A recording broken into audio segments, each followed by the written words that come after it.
అయినా ఘనత కొరకు నా సర్వస్వం. ఏప్రిల్ 20. పరిశుద్ధుడు దేవుణ్ణి నిందించగలడా? దేవుని వాగ్దానములు ఎన్ని అయినను అన్నీయు క్రీస్తునందు అవునన్నట్టుగానే ఉన్నవి గనుక అవి ఆయన వలన నిశ్చయములై ఉన్నవి. 2 కొరింథీ 1:20. మత్తయి 25:14-30 వచనాల్లో యేసు బోధించిన తలాంతుల ఉపమానం మనకొక హెచ్చరికగా ఉంది.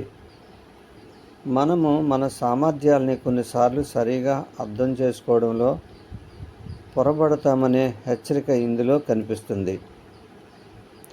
ఈ ఉపమానం మనలో అంతర్గతంగా ఉన్న విలక్షణమైన తెలివితేటల గురించి మరియు మన సామర్థ్యాల గురించి చెప్పడం లేదు, కానీ పరిశుద్ధాత్మకు సంబంధించినది మాత్రమే.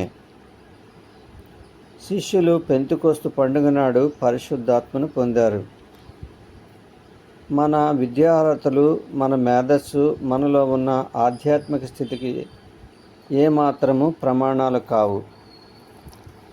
ఆధ్యాత్మిక విషయాల్లో మన సామర్థ్యాలకు దేవుని వాగ్దానాలే ప్రమాణాలు.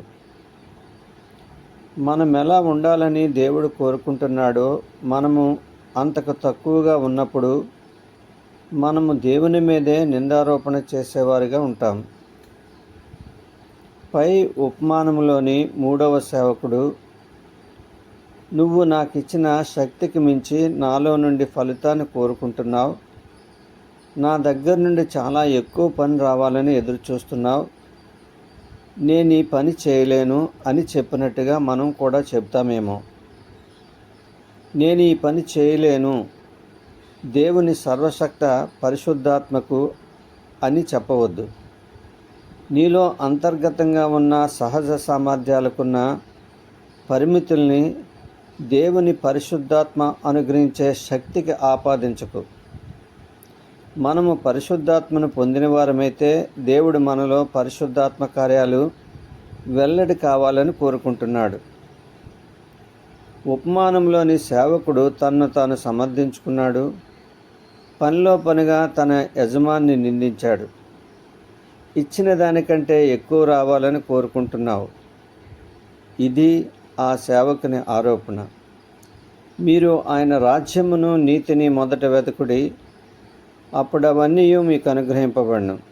మత్తయి 6:33 అని యేసు ప్రభువు మనకు చెప్పిన తర్వాత కూడా మనం దిగులు పడుతూ దేవుడిని నిందించేవారిగా ఉన్నామా?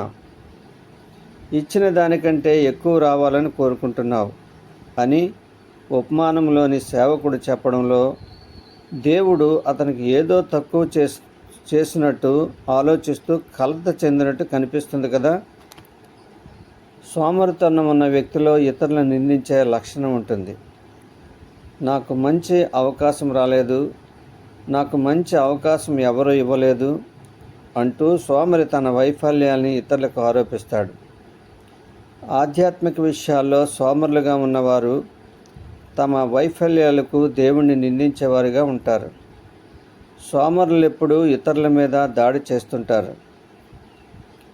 ఆధ్యాత్మిక విషయాల్లో మన శక్తి సామర్థ్యాలు దేవుని వాగ్దానం మీద నిలిచి ఉన్నాయని, దేవుని వాగ్దానాలే మన శక్తి సామర్థ్యాలకు నిర్దిష్ట ప్రమాణాలనే విషయం మర్చిపోవద్దు. దేవుడు తన వాగ్దానాల్ని నెరవేర్చలేడా? జవాబు, మనము దేవుని పరిశుద్ధాత్మ మనకు అనుగ్రహించే శక్తిని పొందామా లేదా అనే దాని మీదే ఆధారపడి ఉంది.